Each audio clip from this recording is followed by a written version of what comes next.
Hi there, good afternoon, and welcome here to the Prog Monster. My name is Murph. I am the host of this channel. So we're here with the mini series we are running. This is day 3 of this mini series, which will go Monday to Friday. So all coming out at 12 o'clock. This is Where Did I Hear That? So the band we're going to do today, the third band, is going to be Pink Floyd. And I've got a few of their albums here.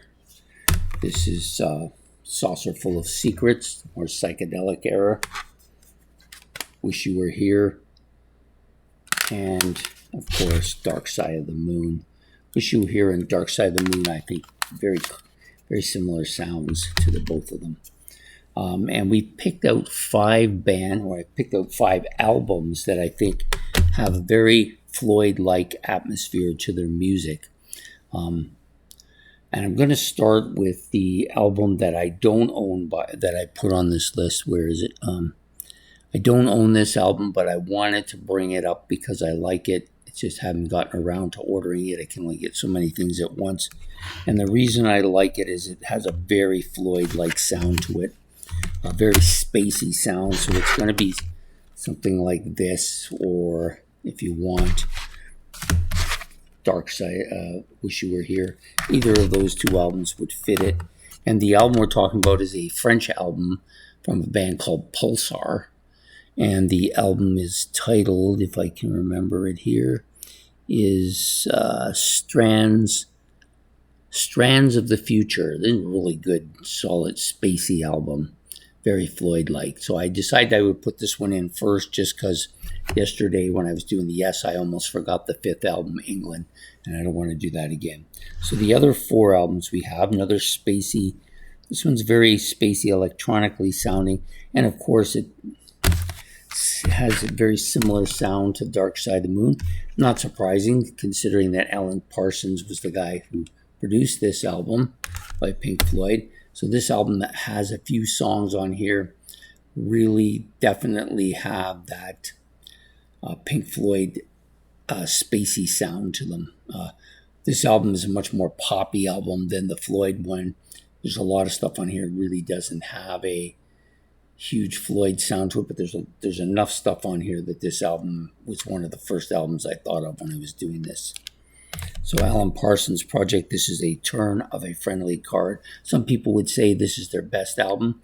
I haven't made up that determination yet. I'm still working my way through these albums. Next album up, this one's very different from the other albums you're going to see here. It's got more of this to it than the other 2. So this is the kind of psychedelic era of Pink Floyd, very, very psychedelic. And this album has a lot of that as well. The Soft Machine. Whenever I hear this album, it kind of reminds me of this one a little, although the vocals are not really nearly the same. It's a longer album too. I just kind of like the 2 of them for that same kind of spacey, kind of weird look to them. If you can see it here, you've got all this electronic stuff, kind of strange looking, and the same stuff going on here, but more of a psychedelic mess, I would call it. So the next album out is going to be, I want to move these over here so that I don't mix them up.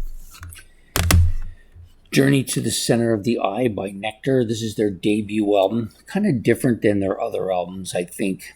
Maybe a little like Tab in the Ocean, but this one, maybe not as heavy an album as Tab in the Ocean. Definitely a lot more spacey feel to it, and I wouldn't call it psychedelic at all, but definitely a spacey feel to it. It's heavier too, and just melodic, very melodic sounding, which kind of reminds me of Pink Floyd stuff. So Nectar's debut album here, Journey to the Center of the Eye. And the last one, and I think probably the most Floyd-like one, very similar to this album. This is Eloy's Silent Cries and Mighty Echoes album.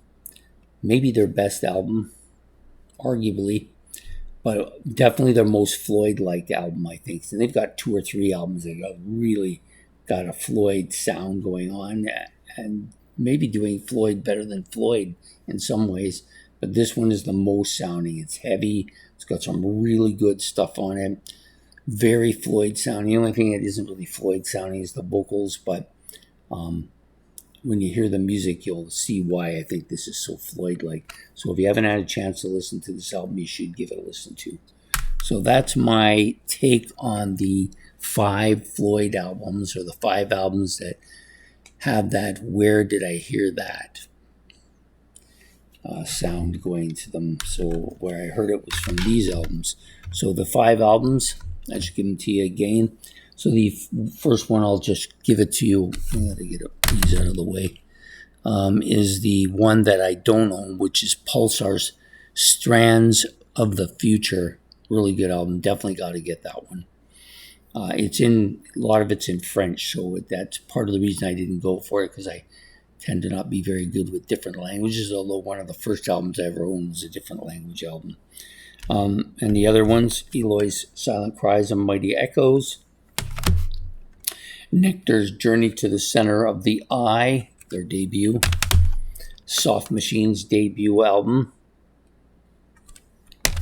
and Alan Parsons' Turn of a Friendly Card. So those are my choices for my Pink Floyd albums.